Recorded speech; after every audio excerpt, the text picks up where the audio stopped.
was never planning on this to see the light of day, except for like in mini clips. I was never planning on releasing a full podcast, but you guys asked me over and over again to release it. So here it is. It's not the full version, but these are really all the things that I think make the biggest difference when you're just starting out as a dancer. And having Brent there was just such an amazing addition to be able to have a man's perspective, to be able to pull deep questions out of me, to make me cry a couple times. So check it out, let me know what you guys think, and I'll see you on the other side. If you were to give one piece of advice to someone that's just starting out in the industry and doesn't really have a frame of reference for where to start or what to do, looking back on your career, what would that one piece of advice be?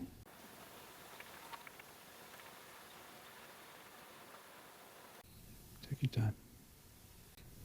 I was gonna just like sit down and put on a smile and give the tips. I feel like the biggest thing is like you have to know how to protect yourself.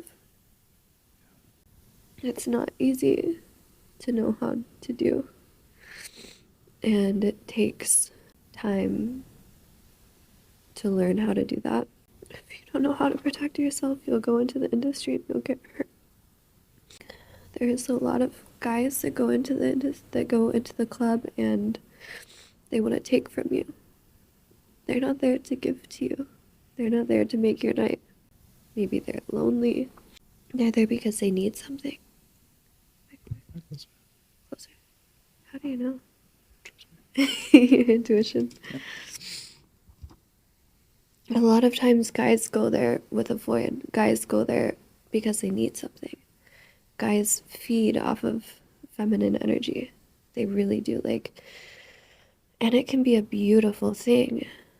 Like, for a man, when he's in the presence of feminine energy, he can thrive. He feels more masculine. It makes him feel powerful. It makes him feel strong. And so it can be a really beautiful thing. It's not all bad. But when a guy goes into the club searching from a void, he ends up grasping and he ends up needing something from the dancers.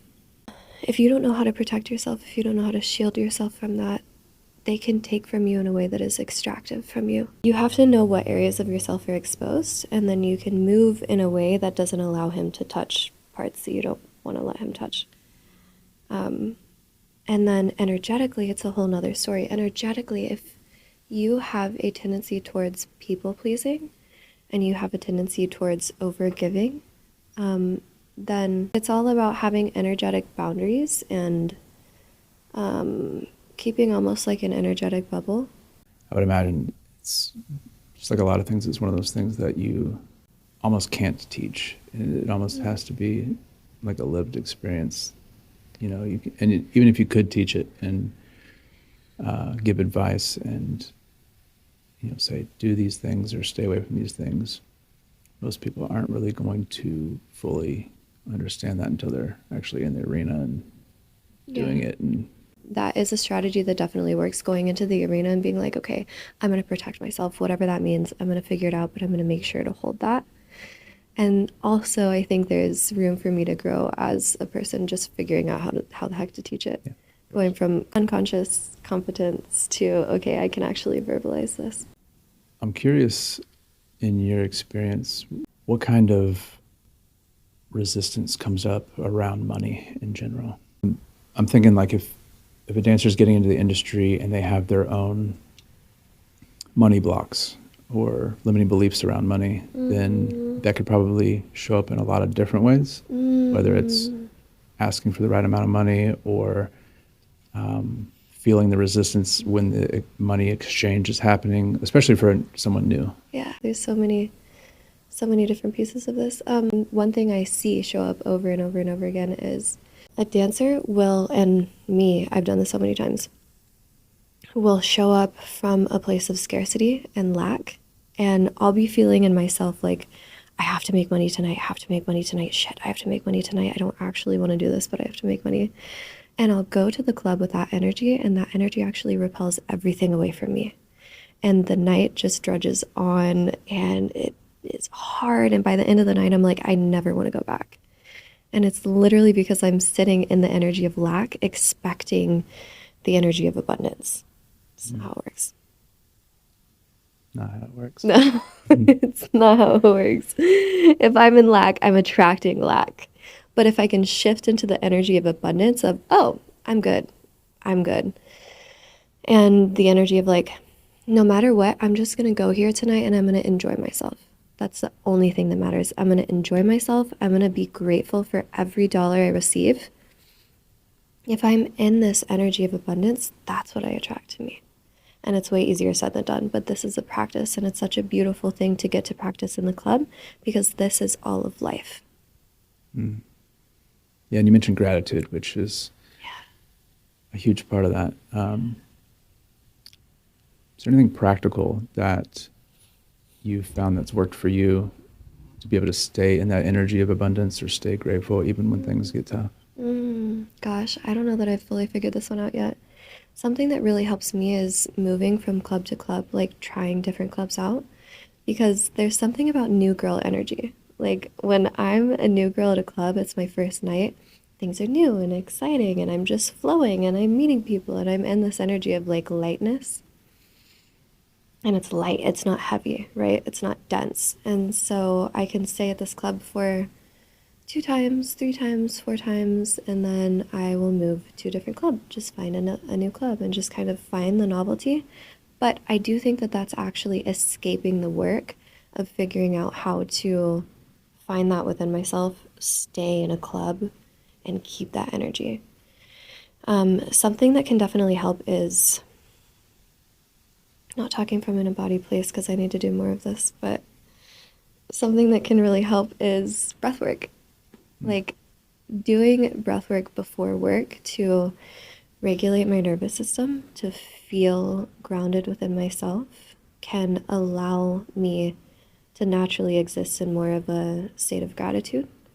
And I think what breathwork actually does is it takes all of the thoughts that are kind of lack based, all of the thoughts that are kind of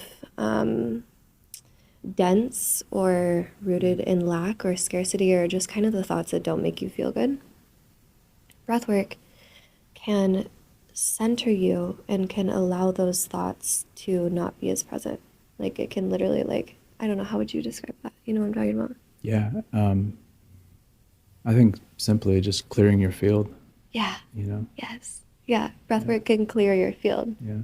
to where you don't have all of the negative thoughts. Yeah. And then from a clear place, you can be present with the customer. And that's the only thing that matters. All the time, I get this question all the time. Like, how do I make it just about the guy? How do I stop making it about me? How do I engage him? Honestly, it can be so much easier than you think it is. It doesn't have to be being this fun, big, bubbly personality if that's not you. Like, don't expect yourself to be big and fun and have this huge personality to keep them engaged. If that's not your personality, it's not your personality. Like, all you have to do is, it can be so simple. All a guy really wants is presence. Like, that's at the root of feminine energy. That's what it is. It's being able to be present with one thing at a time. So if you can just give a guy your presence, it's a gift, truly. The concept of attention. Tell me more. In my experience, a lot of guys will go to a strip club looking for attention, and the more present you are, the more it feels like that attention is real. On some level, attention is a form of currency, right? We're always paying attention, right? Yeah. And what we pay attention to typically grows. Yeah.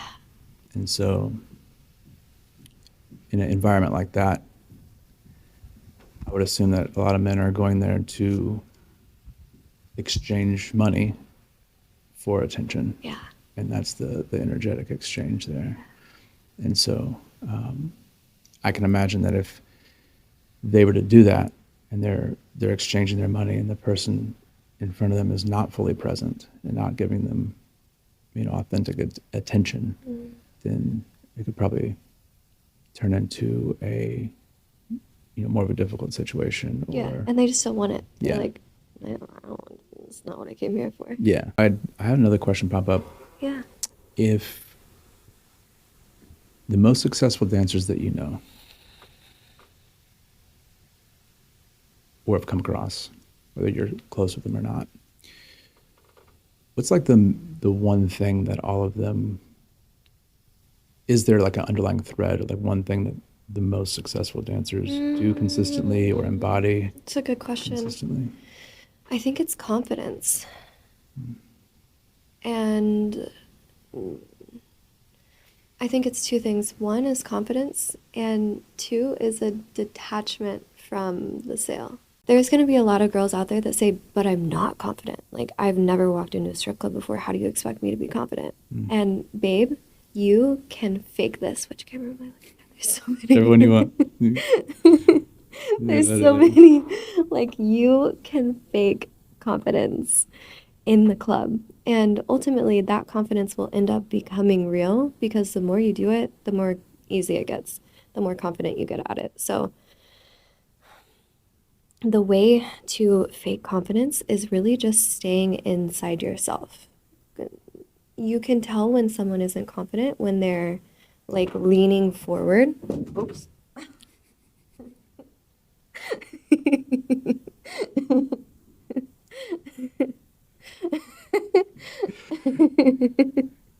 Divine feminine chaos. I love it. I love it. You can tell someone is not Bring it confident up. when they're like, when their energy is forward. Like if I'm like, come on, babe, let's go, come on, let's let's go to you can tell it's not confident. Confidence is when someone is inside themselves and they're relaxed and they're not trying to get you to do anything. They're allowing you. They're allowing you access. So, if you want to fake confidence, there's a couple really practical ways you can do this. The first way is literally just picking your chest up. So, watch the difference between when I'm speaking to you like this and when I'm speaking to you like this. Look at the difference it makes. So, the second one is really practical, and the second one is just to slow down. Like, the opposite of confidence is rushing, and people can tell you're not confident when you're rushing. Rushing signals insecurity, where slowing down and taking your time and going at your own speed shows that you're not in a hurry. You don't need to force anything to happen. So if you just slow down and really just stay to yourself, like keep your energy here, keep your energy, like stay with yourself versus like dumping it onto someone. Does that make sense? Yeah, it's magnetism, right? Yeah. Magnetism doesn't have to force Yes. or go towards anything. Yes. Magnetism just attracts. knows, yeah, it attracts. Just knows that I'm gonna have a good night regardless. And yeah, back to faking confidence. Like, as long as you can say very few words, it's not about what you say, it's about the energy you hold. Sounds like a lot of what you're talking about right now is related to the inner world, the inner work, Yes. right? Yes. How important really is that? Gosh. The inner work is everything. And the club is such a beautiful playground to learn about your inner world. It's such a beautiful way to learn about yourself and come into deeper understanding of yourself. But ultimately, it's all about the inner work. Yeah, it's all about your inner world because, like we were talking about earlier, if you feel chaotic within yourself, the men are going to feel that. And if you feel grounded within yourself, they're going to feel that too. It all comes back to this thing. It all comes back to this thing that we keep saying, which is your inner world determines what happens on the outer world. The outer world is literally just a mirror for what's going on internally, and the strip club is no different. Do you have an example from your life of that showing itself to be true? Oh my God. I do have a crazy story about this. Everyone hears me talking about the 68K story, but nobody really knows what triggered it and how it actually happened and kind of like the underworkings underneath it.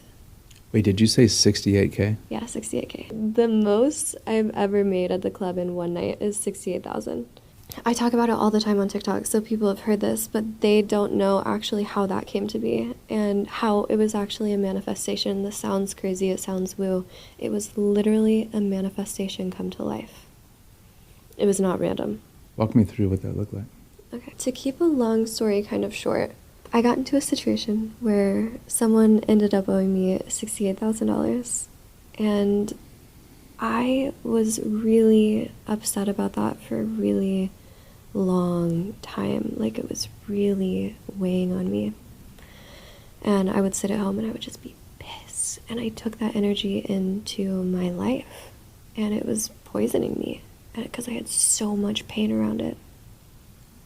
And then one day I was like, wait, why am I doing this? I know this isn't how it works. I was like, if I keep just being mad about this, it's like drinking poison and expecting someone else to die. And so I was like, I know how this shit works. If I ever want this to come back to me, I have to release it. It's one of the biggest universal laws. It's the law of detachment. When you detach from something, it can come back to you. But when you're attached to it, you push it away. Just like everything we're talking about here. And so I was like, I know this. Why am I doing this? And so I got a chance to put it into practice, and I did. I sat down and I had a whole ceremony. I wrote down on my journal a million times.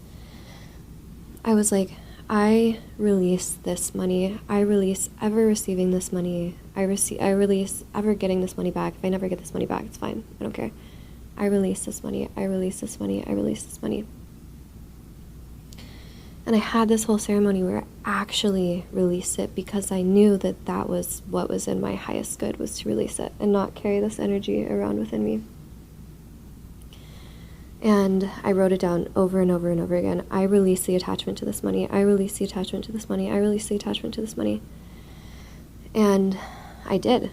And after doing that, I felt so much better. Like, I felt like I actually released the attachment to it.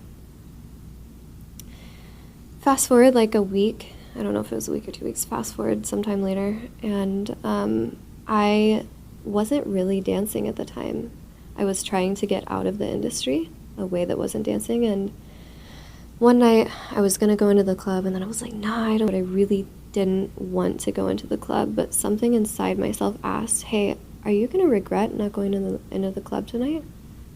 And I was like, yeah. Something inside me was like, yeah. I ended up going to the club that night, and it was a bad night. I spent hours on the floor.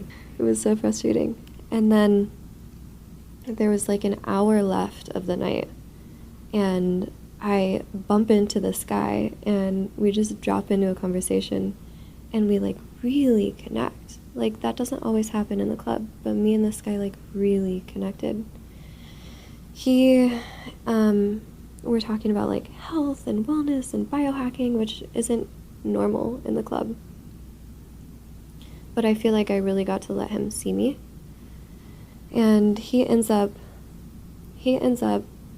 taking me back to the private room and paying me double the going rate. The going rate, for anyone who doesn't know, is typically like $1,000 an hour.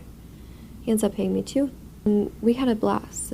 There was only an hour left of the night, and we spent the hour back in the back room. I didn't even take my top off. We were just enjoying each other's company. And at the end of it, he was like, send me your Bitcoin information. Send me your crypto information. I want to send you a little tip. And I'm like, oh my God, that's so sweet. He's going to send me like a couple $100, like $500, like whatever. Like, that's so sweet. I was like, that's a really like thoughtful gesture. And I end up getting back home to my place. I send over my Coinbase information, and then I hear ping. Bitcoin was 22,000 at the time. When I was listening to you tell that story about making 68K in a night, I would imagine that most people would hear that, and other people that have heard that story, their internal dialogue is probably like, wow, that must have been so hard. Like, she must have worked 12 hours that night and was burnt out and, probably had to drink so much alcohol to get through that, whatever it is. But what I hear you say is that it had nothing to do with working harder. Yeah. It had everything to do with your inner alignment and energetic capacity. Yes. Yeah. 1,000%. As a dancer, you can go into the club and work your ass off and kill yourself, working hours on end and drinking to get through the night. You can work as hard as you want, but the hard work isn't what makes the money.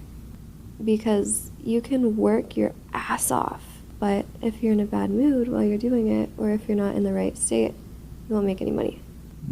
Or you can be in good energy. You can be fast. Okay, so I'm gonna voice over here so you can understand what's going on, but I just had a little breakdown. It's okay. What was happening was, as I was speaking on camera, there were like 4 screens so I could see and hear myself speaking, and I was just so hard on myself, and there was a lot that was coming up. Working through a lot here. Yeah. Brent held so much space for me. I'm so grateful for him. So I gathered myself again and I was able to bring it back together. So here's the rest. Okay, so if you're a dancer and you're not doing this one thing, you're leaving thousands of dollars on the table. Trust me. This is the mistake I see dancers make over and over and over again in the club, which is they are doing $20 dances thinking that that's going to land them a big night somehow. If you are not being efficient with the way that you sell dances, you are leaving thousands of dollars on the table. Not only are you leaving thousands of dollars on the table, but you're missing the whales that come in, right? You're missing the big money customers that may come in. Because if you are wasting time on guys who only want to spend $20, you're missing the guys that want to spend thousands in the back. This is the way that you want to sell dances to be the most efficient. You want to do nothing less than 3 songs for $100, because this way you're finding the guys that are willing to spend $100, because if he's not willing to spend $100, he's definitely not going to take you to the back room. And that's the goal here. You want to find the customers that are going to take you to the back room for thousands, not hundreds. So if you are doing $20 dances, cut it out. Stop it. No more $20 dances. That's the biggest tip. Second, the next thing you want to do is you want to hold the frame. So every time you walk up to the guy, if you fall into his frame, you are going to fall under his control, and you cannot let the guy take control, because that is when you get hurt. Because if you're playing the role of the helpless victim of the, oh, whatever you want, whatever you say, they are going to control the interaction, and if you aren't in control of the interaction, you can't protect yourself. Okay, so if you're struggling with this kind of thing and you're not making the type of money that you want to in the club, book a call with me, and what we're going to do is we're going to make sure that this industry is even right for you. Make sure that this industry is good for you long term, not just short term. And B, we're going to make sure that you have a bulletproof exit plan. That way you don't get trapped in the club like so many other dancers. Next, what we're going to do is we're going to turn you into a $1,000 a night dancer instead of a $500 a night dancer, because trust me, there's a huge difference. And we're going to make sure that you're going into the club making double the amount of money in half the amount of time. Okay. Okay, I hope you guys enjoyed it. Again, this was never really meant to see the light of day. You guys kept asking, so I mean, my favorite thing about doing this is interacting with you guys and hearing your questions and just finding ways that I can be helpful. So if you have any questions, just either DM me or comment under one of my posts, and I'll try my best to answer them either in the next podcast or in a clip. And yeah, let me know what you guys think. Have an amazing day, and I'll see you on the other side.